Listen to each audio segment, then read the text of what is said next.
convierte en Comanche. Comanchería.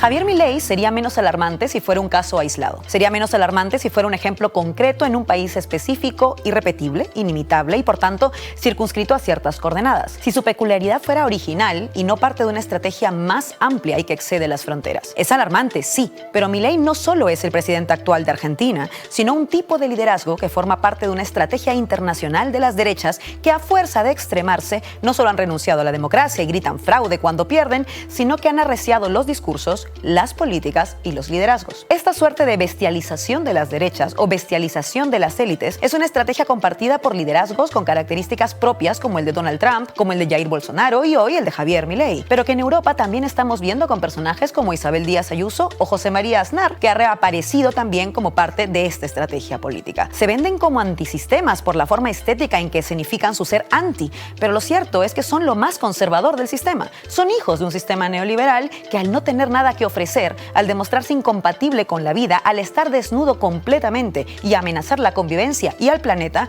no tiene otra opción que arreciar las formas para mantenerse vivo aunque esté agónico. Estos liderazgos tienen precisamente ese objetivo, mantener el modelo neoliberal que dicen querer combatir. Son los grandes conservadores con un barniz distinto. Hoy hablamos sobre Javier Milei, pero no tanto el personaje, sino lo que significa en este contexto y lo que alerta de cara a este momento de extremas derechas y bestialización de las élites en que nos encontramos. Bienvenidas. Me convierte en Comanche. Comanchería.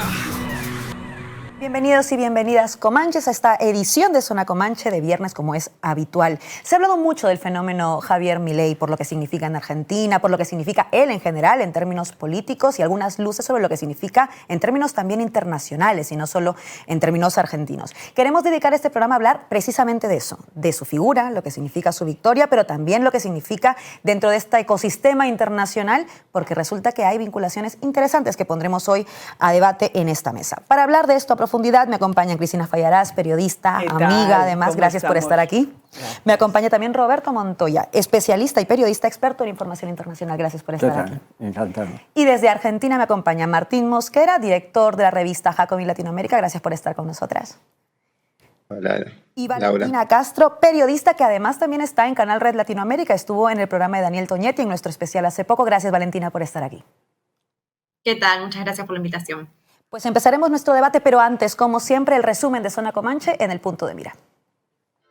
El ultraderechista Javier Milei será el próximo presidente de Argentina. El pasado domingo se impuso al candidato del oficialismo, Sergio Massa, con más de 10 puntos de ventaja. La diferencia entre uno y otro ha sido de casi 3 millones de votos, una cifra sin precedentes en la historia de la democracia argentina. Según los primeros análisis, los votos de Milei salieron sobre todo de las rentas medias y bajas, en especial de entre los jóvenes precarizados, los más golpeados por la crisis.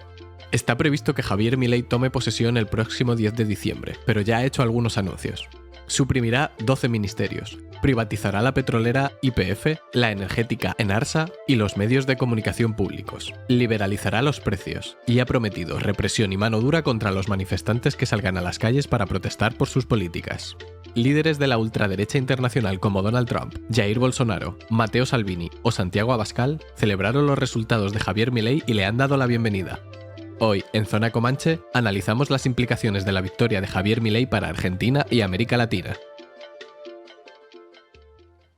Es muy difícil responder a esto en un minuto, pero intentemos dar como una imagen o un marco general. ¿Qué significa, le pregunto un minuto, qué significa la victoria, el triunfo de Javier Milei de hace tan solo unas semanas? Cristina. Déjame salir del foco, me voy un poco más lejos. Javier Milei es un ejemplo, quizá el más extremo, de la imbecilidad con la que estamos mirando a la política internacional y nacional en estos momentos los medios de comunicación y la sociedad en general. Es decir, la sorpresa por la victoria arrasadora de Milei se une a la sorpresa por la victoria de la extrema derecha recientemente ayer en Países Bajos. Se une a la sorpresa en España por la victoria, por la subida de Vox, se une en su momento a la sorpresa por la irrupción de Trump. Es decir, algo nos está velando el avance de esta gente. A esta gente tendríamos que haberla visto venir y no la hemos visto venir. Y esta gente, Javier Milei en sí mismo no es el problema. El problema es quién está detrás de Javier Milei que no vemos. Gracias, Cristina. Roberto. Bueno, yo creo que el triunfo de Milei refleja una frustración, un fracaso de la democracia liberal y un fracaso también por parte de la izquierda, ¿no? Nacional, en el caso argentino, pero también latinoamericano, por las otras experiencias que hemos visto, Bolsonaro, Kast en Chile y otros ejemplos, pero también pasa al escenario europeo, donde tenemos casos muy graves, bueno, algunos en el poder como en Italia, pero también con mucha fuerza en Francia, en Austria, en Finlandia, en distintos países. Ahora el triunfo en los Países Bajos, lo que refleja, hay una ola reaccionaria que ya trasciende lo que es el conservadurismo tradicional, para replantear totalmente cantidad de derechos humanos y derechos sociales conquistados durante décadas y evidentemente obliga a una reflexión, sobre todo por parte de la izquierda, qué se ha hecho mal y qué se puede hacer. Martín, voy contigo. Lo pongo desde el punto de vista de un enfoque global, ya iremos a las cuestiones nacionales. Yo creo que esta victoria lo que respalda es la idea de que la extrema derecha es la gran novedad política del ciclo histórico actual. Con ciclo histórico actual me refiero al que se inició en 2008. Es decir, no es un fenómeno pasajero, la extrema derecha está aquí y está para quedarse y tendremos que lidiar con ella durante un buen tiempo. Y yo situaría esto en un sentido más general, al menos como hipótesis, pensando que el crecimiento global de la extrema derecha lo que está indicando es una tendencia estructural a la crisis de la democracia liberal que está relacionada, no sé si esto llego en un minuto a decirlo, pero que pienso que está relacionada a que el capitalismo ya no es lo suficientemente fuerte para garantizar la disciplina social por medio exclusivamente de recursos de mercado, es decir, por la extensión de la competencia, como hizo durante los 40 años del neoliberalismo, sino que se repolitiza, es decir, necesita el recurso a mecanismos políticos autoritarios para restablecer la dominación social. Por eso incluso cuando hay un programa neoliberal radical como el de Milei, viene acompañado por un aumento del factor coercitivo, como es evidente en el recorte de libertades democráticas que viene a proponer. Hablaremos de eso a lo largo del programa porque hay declaraciones ya del presidente electo en este momento al respecto. Voy con tu minuto, Valentina. Bueno, en primer momento decir que la elección de Javier Milei viene a presentarnos un punto de inflexión en un momento en el cual Argentina está por cumplir 40 años de democracia, 40 años del retorno de la democracia luego de la última y la más sangrienta dictadura militar. Eso hay que ponerlo en contexto y aparece a ocupar un significante vacío Javier Milei, ¿no? Nosotros veníamos de una experiencia que comienza en 2003, de 12 años de kirchnerismo, un modelo económico y un proyecto de país con distribución del ingreso, con crecimiento, con igualdad, con desarrollo productivo. Luego tenemos la experiencia de la valorización financiera, un modelo neoliberal que vuelve a establecerse con Mauricio Macri a partir de 2015.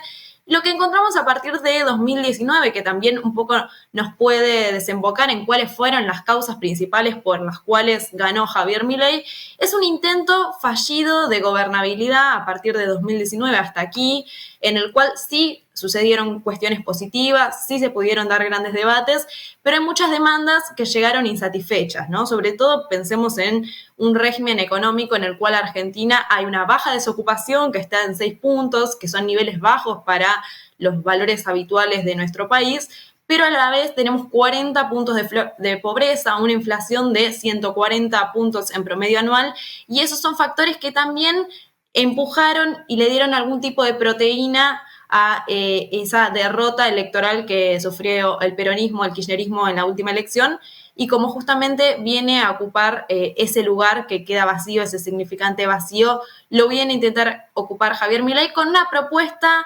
disruptiva y también peligrosa, ¿no? Porque cuando nosotros vemos cuál es su programa de gobierno, o por lo menos lo que ha difundido antes de asumir, tiene que ver con un programa de achicamiento del Estado, de reorganización de recursos, de privatización de servicios y empresas públicas, en la cual justamente viene a proponer algo totalmente distinto a lo que ya venimos discutiendo y estableciendo como política pública durante estos últimos años. Y eso es lo que realmente está en peligro. Me parece interesante, a partir de las cosas que van diciendo, pensar un poco en el proyecto ideológico de Milei, de alguna manera, porque él sí que se ha definido de alguna manera. Por ejemplo, él ha repetido muchas veces que su proyecto es el anarcocapitalismo y se define como libertario. Podemos debatir si esto es cierto o no, pero ¿a qué hace alusión con esto del anarcocapitalismo y el ser libertario? Voy contigo, Roberto. Bueno, sí, se discute eso como se discute también si es un tipo de neofascismo, neonazismo o qué perfil está representando este hombre. Bueno, yo creo que es un poco frívolo plantear que Milei hoy día, no sabemos en el futuro, que hoy día se puede plantear como un fascista. Sí, nos atenemos a los términos clásicos del fascismo de los años 20 y 30. Yo creo que fundamentalmente es un neoliberal radical que lleva a extremos ese neoliberalismo. Hemos visto distintas expresiones y en cada país que se dan con variantes, evidentemente. En el caso de él, bueno, por su extravagancia, por la forma de plantear las cosas, parece que fuera mucho más allá que el resto. Está claro de que ese Milei no va a poder gobernar, es decir, ya está siendo moderado y puesto con los pies en tierra por su aliado principal, por el macrismo, al cual no le interesa ese modelo caótico y sin sustento ni de un equipo económico sólido que tenga un plan alternativo, ni muchísimo menos, le bajarán totalmente los humos, pero es preocupante, por ejemplo, ver que ha tenido un buen recibimiento de los mercados, el triunfo de Milei, o que cuando anuncia que YPF va a ser privatizada y ha costado miles de millones de dólares en la época de Cristina Fernández de Kirchner para recuperarla, para renacionalizarla, pues YPF sube, en la bolsa sube muchísimo. Con lo cual, a pesar de que no creo que Milei sea un producto, un instrumento que lo puso ahí el gran capital con un plan desarrollado, etcétera, pero puede ser instrumentalizado por sectores especulativos, por grandes fondos buitre, por distintos sectores que van a ver cómo les puede beneficiar toda esa ola de privatización que anuncia, toda esa libertad de mercado absoluta. Evidentemente es el dogma principal del neoliberalismo. El mejor Estado es aquel que no existe, ¿no? Es decir, que desaparezca.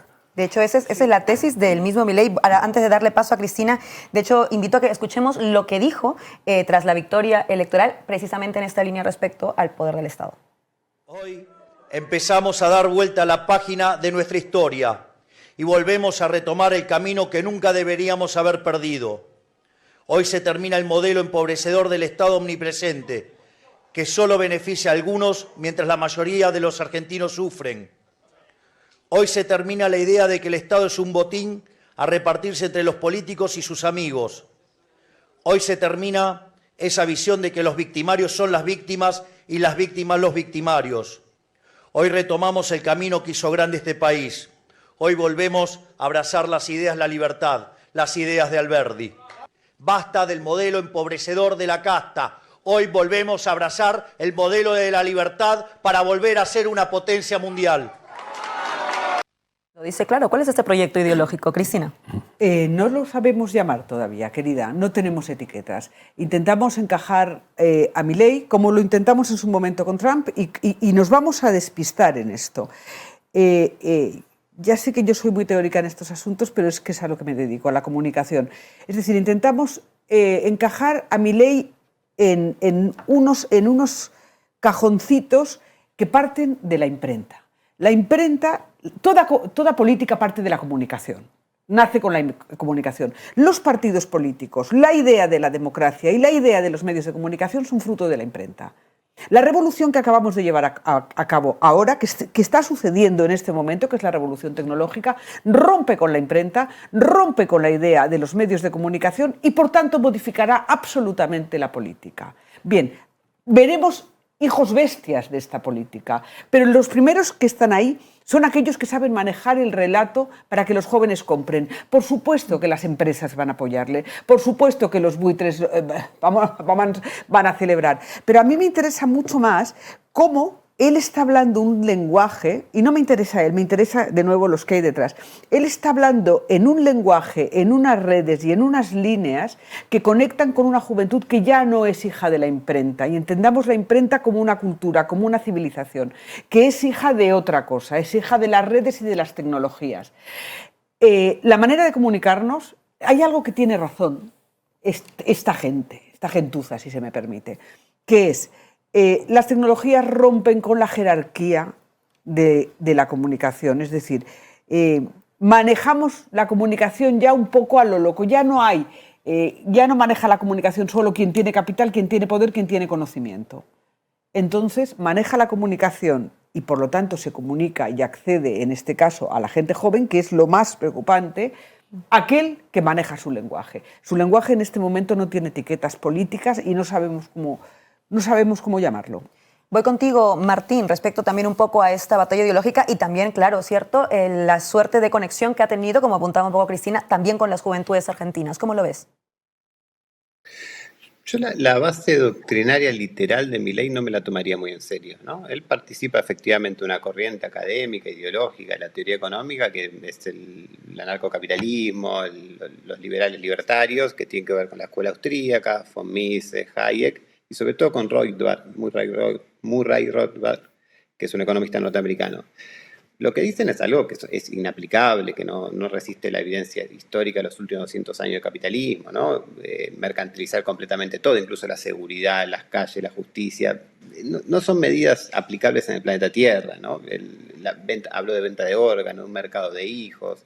Bueno, ojo que esta extravagancia tuvo un efecto muy paradójico en la población, porque fue muy habitual encontrar votantes de Milei que lo votaban porque justamente sus propuestas no eran aplicables. Entonces dijeron, bueno, lo voto como un instrumento de cambio para derrotar el peronismo, pero es obvio que lo que dice no lo va a hacer. El tema es que detrás de sus propuestas extravagantes sí hay un programa real, un programa razonable en el sentido de aplicable, que tiene que ver con aplicar un programa ultraliberal de grandes reformas estructurales, que conecta en parte con un programa que las clases dominantes tienen a nivel internacional, que es una reforma en el terreno laboral, en el terreno previsional, en el terreno fiscal, que puede ir acompañado de una gran reducción del déficit por medio de privatizaciones, con volver al sistema de reparto en la cuestión de las pensiones, es decir, con una gran remodelación de la sociedad argentina que sea un punto de inflexión regresivo en términos sociales, equivalentes al que fue el thatcherismo en Inglaterra en los años 80, al que fue en Argentina la dictadura militar en el 76 o el 89-91 el menemismo, es decir, esas grandes derrotas históricas para la clase trabajadora. Pero respecto al proyecto ideológico, me parece importante la pregunta es, ¿por qué esto tuvo algún eco? Porque por un lado generó incredulidad, es decir, la gente no pensó que esto era aplicable, entonces, bueno, igual lo voto. Pero hay una prédica antiestatista que encontró un eco, sobre todo en la juventud. Y ahí yo creo que es indisociable la emergencia del fenómeno Milei, en primer lugar, de la larga crisis económica que tiene la Argentina. Argentina atraviesa un periodo de estancamiento económico de más de 10 años, que ya involucró a las dos coaliciones mayoritarias, es decir, al macrismo y al kirchnerismo, que incluyó que durante los últimos 6 años haya un deterioro del salario real, es decir, una crisis económica que se transformó en una crisis general de representación política. Eso permitió que penetrara un discurso de estas características. Pero también hay una crisis y un fracaso del progresismo argentino, ¿no? Es imposible que penetre en sectores populares, porque hay que tener esto en cuenta, ¿eh? Esto no es la clase media antiperonista tradicional. Acá hay sectores populares, sobre todo informales y sobre todo juveniles, donde una prédica antiestatista generó mucha adherencia. Yo tomo la expresión de un antropólogo argentino que se llama Pablo Semán, que él dice, durante el último gobierno que hubo mímica del Estado. Es decir, detrás de la prédica del Estado presente, es decir, de los valores del progresismo vinculados a la distribución del ingreso, a la presencia del Estado en la economía, etc., en realidad lo que hubo es un deterioro de las prestaciones sociales y materiales del Estado. En ese contexto, donde se mantuvo un curso ortodoxo de la política económica, pero en nombre del progresismo, es que el malestar social con el progresismo fue a parar a la derecha, sobre todo en sectores juveniles para los cuales el peronismo significa cada vez menos. Alguien que tiene 30 años, en los últimos 10 años el peronismo fue la corrupción denunciada por el macrismo y estos últimos 4 años. Me parece que eso es lo importante mucho más que las ideas literales de la teoría económica que dice defender Milei, que ya hoy está abandonando. Esto que planteas como la misma ausencia del Estado, o en todo caso la mímica del Estado, como señalabas, ¿no? Como uno de estos caldos de cultivo. Voy contigo, Valentina, porque me parece interesante en términos de, por un lado, lo que es caldo de cultivo de un personaje como Milei, más allá de su teorización, como bien también apuntaban aquí en la mesa, pero también un poco esta idea de que no va a poder hacer lo que promete. Entonces, por eso lo voto, ¿no? Porque no va a cumplir lo que promete. Y sin embargo, hemos visto que ha tenido apoyos importantes. Quiero hablar un poco también de esas alianzas, ¿no? Claramente con Macri y con Bullrich. ¿Hasta qué punto es una suerte de gobierno de Macri presidido por Milei? O si esto es igual muy avesado y es otro tipo de contexto en el que estamos. Valentina. Bueno, la cuestión de la gobernabilidad va a ser justamente esa condición inherente, esa condición material que va a necesitar para llevar efectivamente a cabo su programa, su plan de reforma, su programa económico, este modelo de acumulación que viene a presentarnos, ¿no?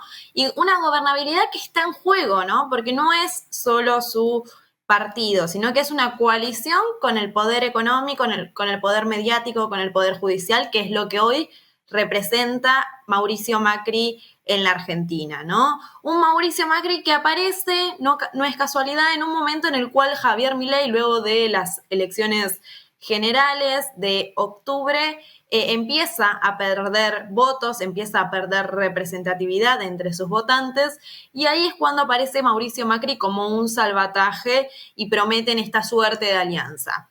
Alianza que entra en juego en un contexto en el cual en estos días se están definiendo los principales nombres de aquellos que van a ocupar el gabinete de Javier Milei, y ahí hay una discusión y una disputa hegemónica de poder, ¿no?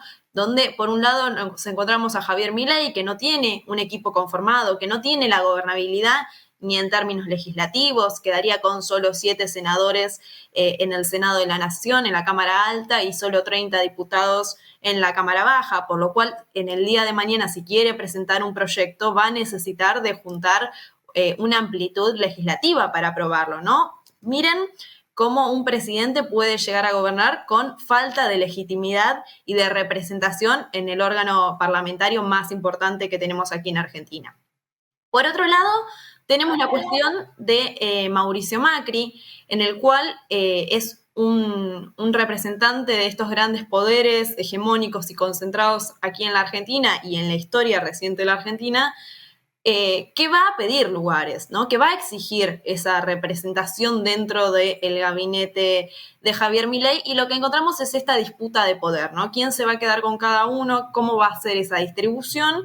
Y empezamos a ver con distintas definiciones y con los lugares que van a ocupar estos candidatos del gabinete, que Mauricio Macri va a tener una gran presencia, ¿no? Cuando hablamos de Mauricio Macri, también estamos hablando de los grupos económicos y del capital financiero internacional.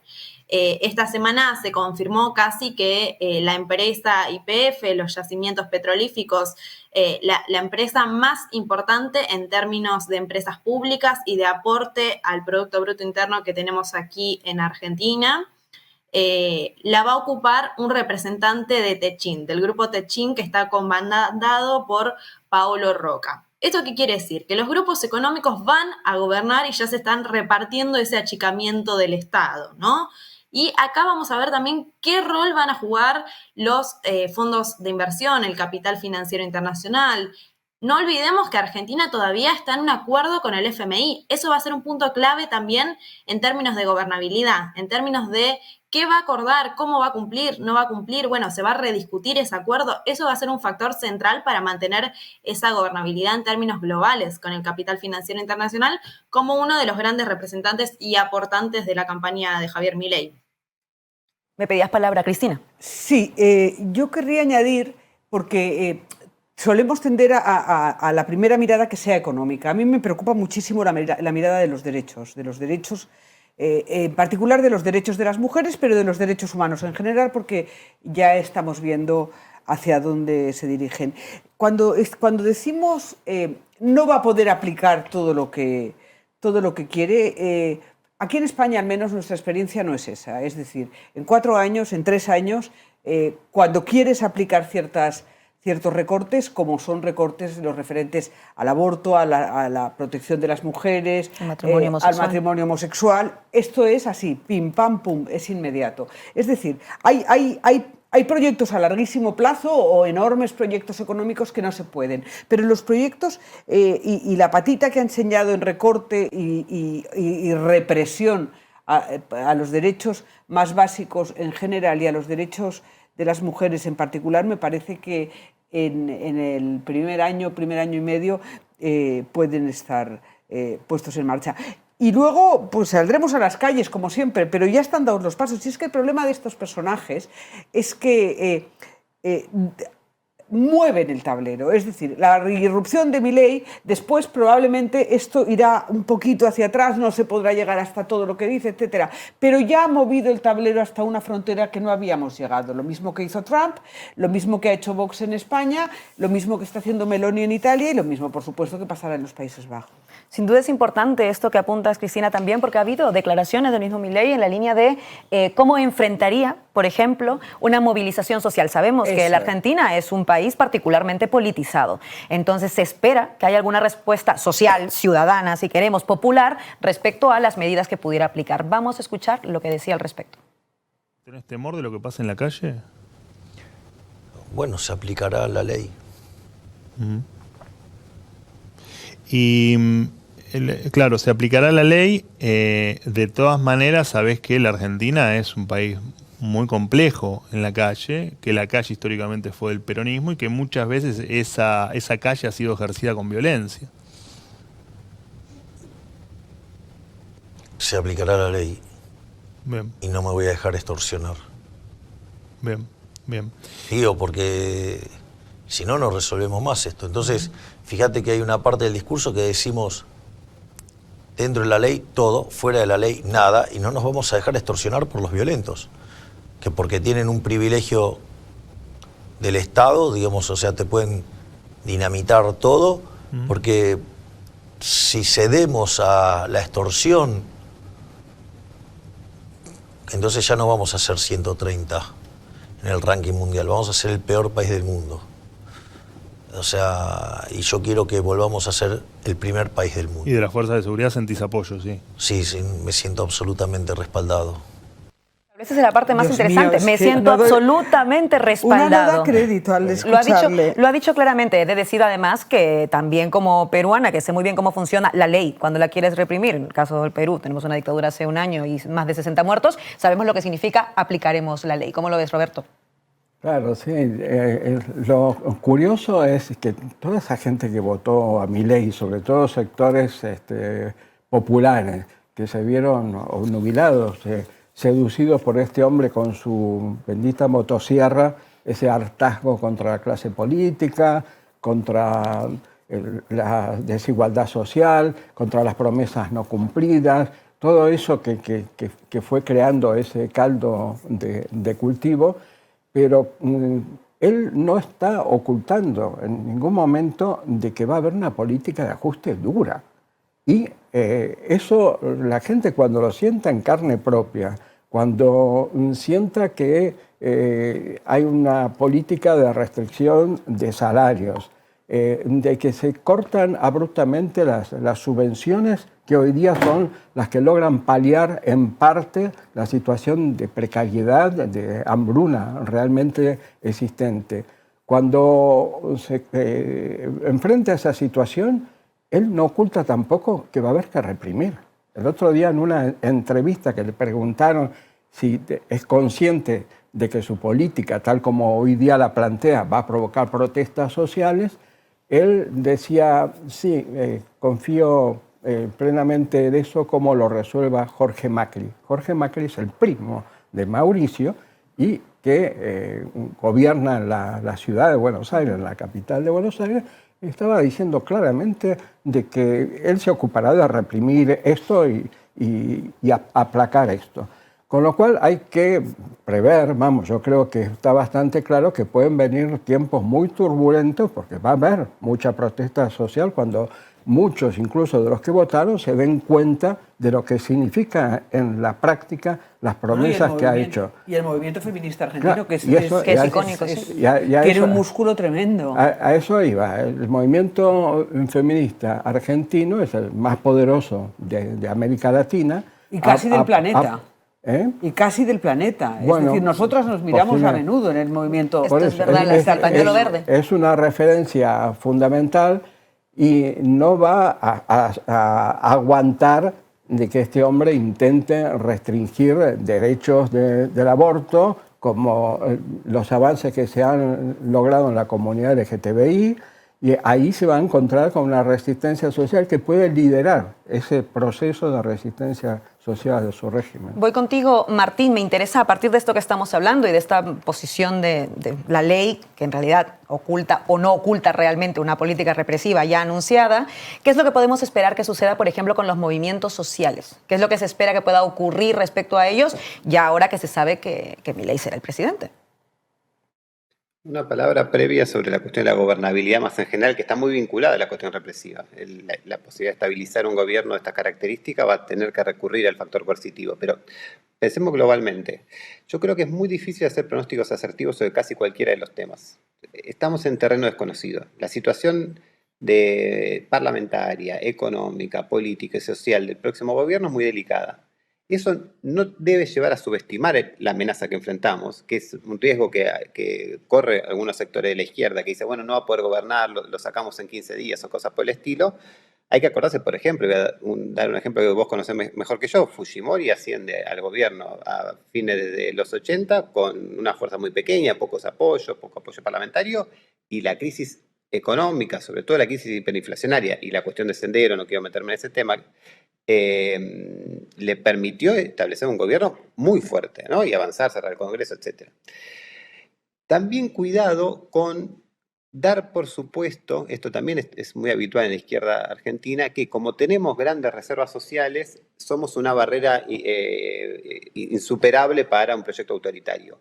Ojo que las soluciones de fuerza en todos los países han aparecido justamente en aquellos países donde está bloqueada la posibilidad de resolver este tipo de problemas de formas convencionales. Italia y Alemania en los años 30, para el ejemplo clásico, pero en Argentina en los 70. Argentina en los 70 no es que tuvo una dictadura militar porque su movimiento obrero era débil, tuvo una dictadura militar porque su movimiento obrero era fuerte. Entonces, dicho esto, efectivamente va a haber luchas, no sabemos cuál va a ser el resultado, eso es una situación abierta y muy incierta. Hay que tener en cuenta que la conflictividad social y laboral viene en baja desde el año 2018, donde hay responsabilidad de dos factores. Uno es la crisis, es decir, cuando hay crisis, si bien no hubo mucho desempleo, sí hay mucha informalidad y pérdida de derechos, y eso va erosionando la capacidad estructural de acción de la clase trabajadora, y también hubo desmovilización desde arriba, y esto hay que decirlo. El peronismo, desde el gobierno, incluso antes, desmovilizó el movimiento obrero, el movimiento social, y hoy lo dejó más débil para enfrentar lo que se viene. Dicho esto, yo creo que va a haber grandes choques. Pienso que Milei va a recurrir a una combinación de ataques represivos y un perfil que yo utilizaría en una categoría de Stuart Hall para describir a Thatcher, que era populismo autoritario. Es decir, yo represento al pueblo, yo tengo el mandato electoral y voy a luchar contra minorías particulares que defienden sus propios intereses corporativos. Lo que vamos a ir viendo en la evolución semántica del concepto de casta es que la casta van a terminar siendo los picteros, los sindicalistas, las feministas. Entonces, tenemos por delante una situación muy abierta, donde la lucha social va a ser clave, pero la situación es compleja. Paso a Valentina, me interesa hablar precisamente de esto porque así hace el paralelo también Martín con respecto a lo que pasó con Fujimori, que me parece interesante porque está anunciando Milei que quiere implementar un ajuste fiscal dramático, sin gradualismos, un shock, básicamente. Hemos vivido shocks antes, realmente la receta no es nueva. De hecho, en Perú conocemos el Fujishock y cuando dice golpeará durante los próximos 6 meses, pues yo vengo de un país donde 20 años después seguimos padeciendo los efectos de ese shock fujimorista. Eso es mentira, abiertamente, pero la receta no es nueva. Entonces me interesa que escuchemos lo que dice Milei sobre este ajuste fiscal para que luego, Valentina, nos cuentes qué límites tiene, porque es verdad que no tiene mayoría en el Congreso. Muy explícito en una parte del discurso donde yo digo, bueno, nosotros queremos un Estado pequeño que además tenga la característica de que honra sus compromisos. Es decir, estoy diciendo voy a hacer el ajuste fiscal para pagar la deuda. Al mismo tiempo, en otra parte del discurso, aviso que va a ser de shock, que no es de gradualismo. Y van a haber 6 meses que van a ser muy duros, porque nosotros el ajuste lo vamos a tener que hacer. O sea, el ajuste va a venir de todas maneras. El ajuste puede tomar lugar con los políticos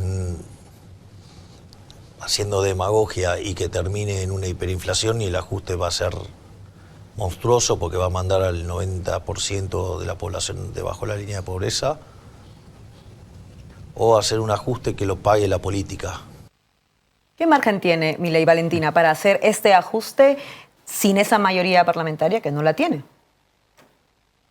Bueno, en primer momento él parte de la hipótesis de que el ajuste no va a recaer sobre el pueblo, sino que va a recaer sobre la política, lo que él menciona como la casta. Acá ya hay un error muy grande de concepto, porque también lo que él plantea como las condiciones necesarias para establecer este ajuste es recortar partidas del presupuesto nacional, partidas que tienen que ver con jubilaciones, partidas que tienen que ver con obra pública, reducir ministerios a secretarías, es decir, generar un achicamiento del Estado, que efectivamente esto lo puede hacer sin tener su mayoría en el Congreso, y eso es una realidad. No va a ser un freno para establecer este programa de reforma y de achicamiento del Estado. Sí va a ser un freno quizás en su programa de privatizaciones, ya mencionado en las últimas semanas y lo ha dicho una y otra vez, esta intención por privatizar las empresas públicas que hoy tienen casi el 51% de la participación estatal, YPF, Aerolíneas Argentinas, ARSAT, entre otras. Acá sí va a necesitar quizás juntar esos votos en el Parlamento, en el Congreso, que lo va a hacer si lo necesita hacer a partir de ciertas alianzas con sectores del poder. Bueno, vamos a ver quizás cuál va a ser ese juego que va a jugar con las distintas fuerzas políticas para juntar esos votos. Pero después hay una cuestión que hay que dejarla clara, que el ajuste que va a hacer Javier Milei recae de forma directa sobre el pueblo. No va a recaer sobre la clase política en un gran porcentaje, quizás haga algún tipo de recorte, algún tipo de achicamiento, pero en sí los que van a ser y los que vamos a ser las víctimas de este proceso y los perdedores de este modelo económico vamos a ser los trabajadores, el pueblo, las fuerzas sociales. Y acá esto va a depender de la capacidad de transformismo que tengan las fuerzas sociales para enfrentarlo en la calle, ¿no? Nosotros recordemos que ya venimos de un panorama en términos sociales y económicos muy complicados. Cuando yo hablo de 140 puntos de inflación, hablo de que tiene un impacto de forma directa en la vida social, en los lazos sociales, en los consumos cotidianos. Y esto ya genera una insatisfacción social y gran parte de las causas por las cuales ganó Javier Milei. Ahora bien, esa reacción se va a tener que medir en la capacidad de transformarse de esa clase obrera, de esa organización social, de los sindicatos, de las organizaciones políticas. Y también cuestionarnos una cuestión central que tiene que ver con el alcance que tienen estas propuestas, ¿no? Recién hablábamos de derechos. Bueno, si nosotros analizamos el porcentaje de votos que tuvo Milei, existe un sesgo de género muy notable. Si nosotros deberíamos definir sociológicamente, tendríamos que decir que el votante de Milei es un varón joven de entre 20 y 30 años. Las mujeres en su gran mayoría, sobre todo las mujeres jóvenes de ese estrato quizás más bajo en términos etarios, no lo votaron a Milei o lo votaron en un gran pequeño porcentaje. Y esto tiene que ver con que se engloba también en un fenómeno regional. Lo mismo sucedió con Bolsonaro, si nos vamos a Estados Unidos con Trump, donde si analizamos voto por voto, existe un sesgo de género y hay un umbral que las mujeres y las feministas no estamos dispuestas a cruzar, ¿no? Entonces esos discursos chocan con ciertos derechos conquistados. Bueno, ustedes recién hablaban de el aborto, los derechos en materia de diversidades sexuales, el matrimonio igualitario, el cupo laboral trans, la ley de educación sexual integral para que en las escuelas ya se empiece a dar educación sexual integral. Bueno, todo eso entra en peligro y eso va a depender de la capacidad de resistencia, pero más de que resistencia de organización que tengan esas fuerzas para enfrentarse en la calle y cuántos van a poder convocar, ¿no? Y hasta cuánto va a resistir tiene que ver con eso, con el nivel de organización que se va a presentar. Cristina. Sí, yo estoy viendo un problema. En España pasa lo mismo y el tipo de votante es el mismo y el sesgo que se da es exactamente el mismo. Es decir, quien vota a la extrema derecha y a la derecha que se sabe que va a pactar con la extrema derecha son varones jóvenes enfurecidos. El gran problema es que hay como una retroalimentación aquí. Cuanto más salimos las feministas a la calle, cuanto más reclamamos el colectivo LGTBI+, los derechos, cuanto más ruido hacemos, más se encabronan ellos. Y ahí hay una respuesta del macho encabronado. Es decir, yo más allá de que yo a este señor le veo un tufo a incel que me da terror, es decir, es como el macho solitario galopa. Estamos viendo cómo hay una sociedad que cruza todas las clases económicas y que tiene que ver con el patriarcado, con el macho, con el hombre que ve sus derechos, con el hombre macho, o sea, el hombre hetero, básicamente blanco, pero esto es aquí, porque en otros sitios es diverso, que ve sus privilegios tocados. Es decir, de repente los derechos sociales encumbran este tipo de relato. Y tenemos que mirarlo, porque solemos mirar desde el punto de vista económico. Decimos, ostras, ¿cómo puede ser que las clases populares voten a alguien que dice que va a recortar? ¿Cómo puede ser? Es que no tiene que ver con cuánto dinero tienen, sino con cómo les tocan el forro de las pelotas. Es decir, la cuestión es alguien nos está tocando las pelotas, bien sean los maricas, bien sean las lesbianas, bien sean las feministas y las feminazis, como yo, vamos a responder. Y eso lo hace lo mismo un parado de barriada más suburbial que el tipo del barrio de Salamanca, que de repente se encuentran juntos, el uno se dice que es el desahuciador, el otro que es no sé qué, y se encuentran en la misma manifestación. Eso es interesante porque hablamos siempre del muro de contención que está haciendo, por ejemplo, estos avances en derechos, el movimiento feminista en particular. Esto pasa en Argentina, pero nos pasa también en España. Y me interesa, por ejemplo, por estas alianzas internacionales que empieza a haber. Por ejemplo, a Milei inmediatamente lo han felicitado, pues lo que tú dirías estos machos, pues claramente Trump, Bolsonaro, Salvini, Abascal, han salido todos rápidamente a felicitarlo. Seguramente irán a la posesión, a la toma de posesión de mando. Y me parece importante entonces plantear esta pregunta, ¿no? ¿Qué papel pueden jugar las extremas derechas internacionales respecto al apoyo que pueda tener Milei y, por tanto, también a legitimarlo de cara adentro y permitirle que sus políticas puedan avanzar? Roberto. A ver, yo creo que subestimamos mucho la fuerza que tienen a nivel internacional la ultraderecha. Sí. Es decir, no son casos aislados, Meloni, el otro, esparcidos como experiencias nacionales. Hay un tejido ya muy conocido de fundaciones, de ONGs que mueven muchísimo dinero, donde hay capitalistas con mucho poder económico para que esto funcione, para que haya una internacional de la ultraderecha que tiene su peso en el Parlamento Europeo, que tiene cada vez más en las instituciones, con lo cual Milei no está solo. Vamos, el hecho que inmediatamente lo apoyen, lo saluden, porque entra el club. Roberto, cada vez son más. Claro, es que han logrado un éxito. Kast no lo consiguió frente a Boric en Chile, pero estuvo ahí y representan un poco lo mismo. Y no es solamente ya en el plano económico, claramente ultraliberal, que eso ya América Latina lo conoce desde hace mucho. Comenzó, los Chicago Boys llegaron en los años 70 de la mano de Pinochet, y después con Videla, y ese es un fenómeno que después repitieron después las dictaduras, los Menem, en Brasil, en México, Fujimori, en Perú, es decir, toda la ola de los años 90 liberales que después termina desgastándose y comienza la ola progresista. Ese temor es real, existe. Ahora, no creo que ya dé tiempo para plantear mucho más, pero yo creo que una de las preguntas principales que tenemos que hacernos es todos hablamos de que en esos casos, cuando se producen, todos se asombran y dicen, bueno, es que había un caldo de cultivo. Pero ¿por qué ese caldo de cultivo existe?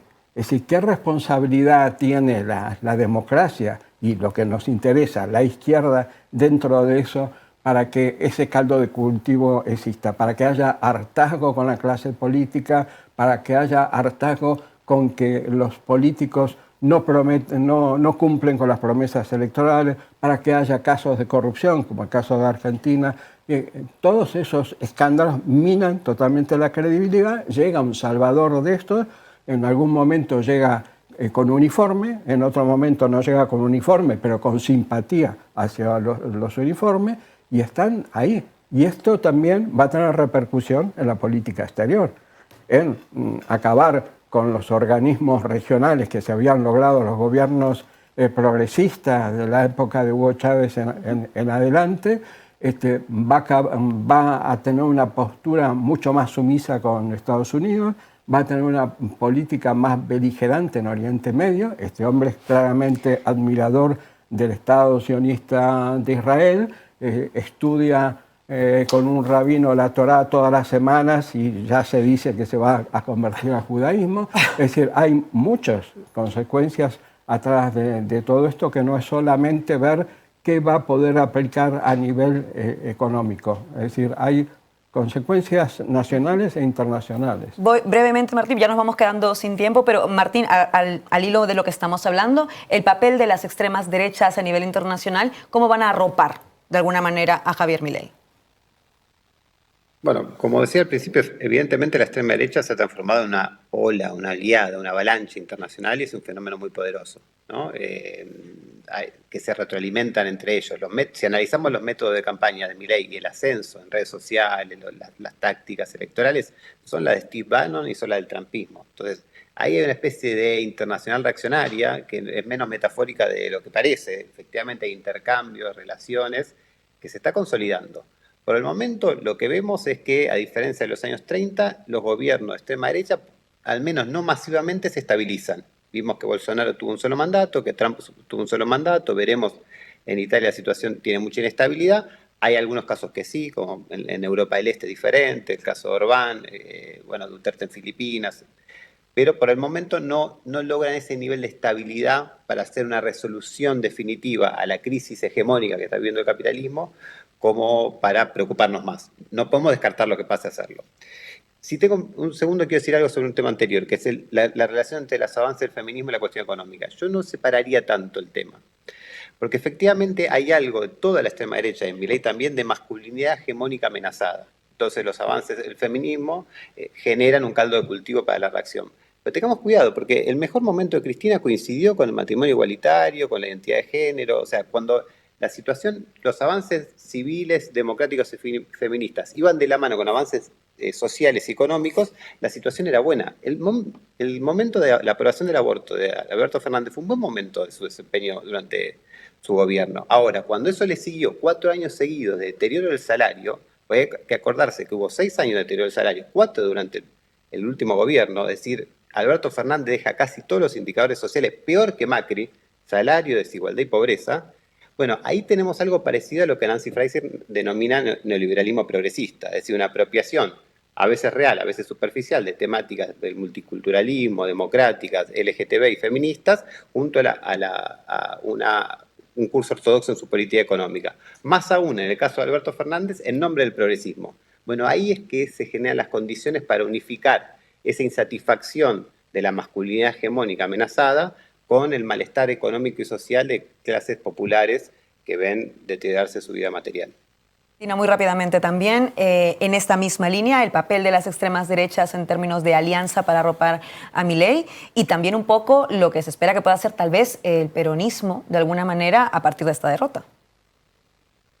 Bueno, decir que las nuevas derechas están conformando un nuevo bloque histórico de poder. Ya lo vimos en estos días, como aquellos presidentes de extrema derecha felicitaban a Javier Milei y le prometían que iban a estar presentes en su próxima asunción, este 10 de diciembre, lo cual ya es un gesto simbólico, ¿no? Verlos a todos unidos, justamente consolidando un bloque nuevo histórico de poder hegemónico, ¿no? Y en relación a la capacidad que va a tener el kirchnerismo, el peronismo para enfrentarse a estas fuerzas, es la necesidad también de construir un nuevo relato, ¿no? Un nuevo relato que de alguna forma logre comprender a todas esas nuevas demandas, ¿no? Lo que sucede con el kirchnerismo y con el peronismo aquí en Argentina es que todas estas nuevas generaciones que mencionábamos recién no logran ser comprendidas dentro de las propuestas en términos de proyectos de país y las propuestas políticas. Entonces también llega un momento en el cual el kirchnerismo y el peronismo deben construir nuevos relatos, nuevos discursos, nuevas promesas, nuevas satisfacciones a esas demandas que también son distintas a las que fueron durante los 12 años de kirchnerismo, y también una cuestión que tiene que ser central, la necesidad de proponer una contrapropuesta que justamente tenga a todos adentro, ¿no? Ese 44% necesita ser representado y necesita ser escuchado, y también tiene que estar en las calles en lo que nos queda en los próximos meses. Volvemos a la regla del minuto porque llegamos al final del programa. Esta es una pregunta muy difícil, pero intentemos esbozar alguna pincelada para cerrar esta reflexión. ¿Cómo enfrentamos a estas extremas derechas en este momento? Voy contigo, Cristina. Con vida. Las extremas derechas son una pulsión de muerte y responden a una pulsión de vida que parte de un movimiento encabezado por las mujeres que ha sido la mayor revolución en los últimos años. A mí no me quita nadie de la cabeza que la mayor revolución que estamos viviendo junto a la comunicativa es la revolución de las mujeres, el cuerpo de las mujeres y los feminismos en general. Eso incluye una pulsión de vida y una pulsión de no violencia. La extrema derecha responde con una pulsión de muerte. Debemos saber articular bien una propuesta política que se olvide de lo que sabíamos hasta ahora, porque el mundo al que nos vamos a enfrentar, lo lamento, porque comunicativamente es distinto y las conexiones entre nosotras y nosotros son distintas, va a ser distinto y no vamos a poder hablar con tanta tranquilidad de izquierdas y derechas. Voy contigo, Roberto. ¿Cómo enfrentamos estas extremas derechas? Bueno, yo creo que es obligado un recuestionamiento de cómo enfrentar este tipo de procesos. En el caso argentino está claro que lo que es la izquierda, el sector más progresista, se fue diluyendo cada vez más en el kirchnerismo, y el kirchnerismo no llegó a ser una ruptura real con lo que era el bipartidismo, con lo que representa el partido peronista. Cuando gana Néstor Kirchner en las elecciones en 2003, eran 3 candidatos del mismo partido que se enfrentaban, 3 candidatos presidenciales que se enfrentaban. Saúl Menem, Néstor Kirchner y Rodríguez A. ¿Qué significa entonces el peronismo? Si puede haber posiciones antagónicas, que en los años 70 se llegaron a matar a tiros esos sectores. Entonces, eso es en el caso argentino en concreto, que no haya logrado la izquierda cambiar esa situación y producir un movimiento de corte distinto, llega al punto de que Cristina Kirchner tiene que buscar candidatos presidenciales, en un caso Scioli, en otro caso Alberto Fernández, ahora con Massa, 3 candidatos que cada vez el perfil es más de centro derecha. Entonces, claro, se diluye totalmente el progresismo, ya le van quedando flecos, con lo cual no es una alternativa. Si no volvemos a recuperar las alternativas desde posiciones progresistas y los movimientos sociales tienen un nivel mayor de exigencia a quienes los representan las instituciones, cuando llegan a las instituciones, no vamos a poder enfrentar procesos como estos, ¿no? Voy contigo, Martín.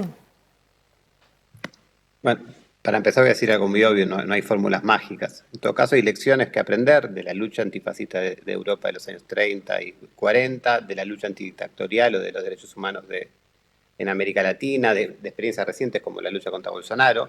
Yo enfatizo 2 aspectos, bastante obvios, porque llevaría mucho más tiempo desarrollarlo. Primero, es necesario generar alianzas amplias defensivas que encabecen luchas sociales que puedan poner un límite al proyecto de Milei. Segundo, esto es muy importante, lo decía Valentina recién, es necesario también construir un proyecto político nuevo que pueda disputar el malestar social existente y legítimo porque la clase trabajadora se está rebelando contra el ajuste en curso de una manera extremadamente problemática. Bueno, hay que saber dirigir ese malestar en una dirección democrática y emancipatoria.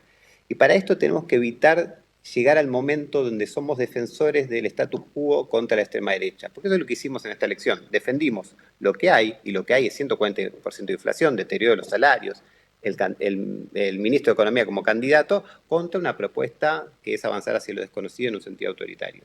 Si no construimos un proyecto que supere la dinámica viciosa que se da de causa y efecto entre el neoliberalismo progresista y la extrema derecha, el malestar social va a seguir fluyendo hacia salidas autoritarias. Así que necesitamos una alternativa política nueva, democrática, radical y de ruptura con el neoliberalismo y el capitalismo.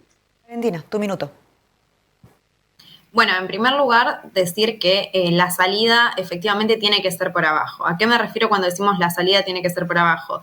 Si nosotros miramos hacia arriba, si miramos la cúpula del poder hoy en Argentina y cómo se reparte, vemos que el poder económico, el poder mediático, el poder judicial están organizados. Tienen un proyecto político y tienen un proyecto de país y tienen un bloque orgánico de poder. Ahora bien, las clases populares, los trabajadores, las organizaciones políticas, las organizaciones sociales, hoy no lo tienen. Entonces eso también hay que construirlo para que nos permita organizarnos a todos y a todas bajo un mismo proyecto de país, con estas nuevas novedades que tienen que incluirse, estas nuevas demandas que tienen que responder y deben generar un relato tal y un discurso tal que logre comprender a todos los espacios políticos que nos quedamos por fuera, ¿no? Ese 44% que debe ser representado y no hay otra forma de representarse que no sea con la organización política. Y una organización política que tiene que traspasar la pantalla y esa otra edad para encontrarse efectivamente en las calles, ¿no? Pensemos que en estos primeros días de transición y los próximos que se nos vienen en las semanas próximas de asunción del nuevo gobierno, van a ser momentos claves, ¿no? Esos momentos van a depender de la capacidad orgánica que van a tener ese 44% para enfrentarse a estas nuevas propuestas, ¿no? Y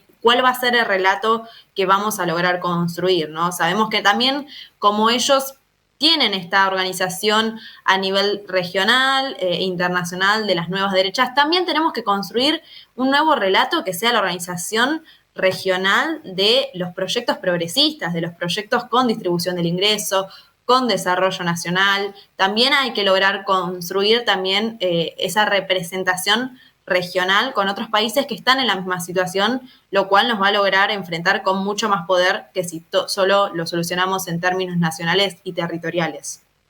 Valentina, Martín, Roberto, Cristina, muchas gracias por haber estado en esta mesa de reflexión, no solo sobre Milei, sino sobre lo que representa, que eso además nos interesa mucho en todos los puntos cardinales del planeta. Y a ustedes por acompañarnos como siempre cada viernes. No olviden que para hacer este tipo de programas necesitamos de ustedes. Entren en canalred.tv y denle a suscribirse y nos vemos el próximo viernes. ¿Sabes qué significa Comanche? Enemigos para siempre.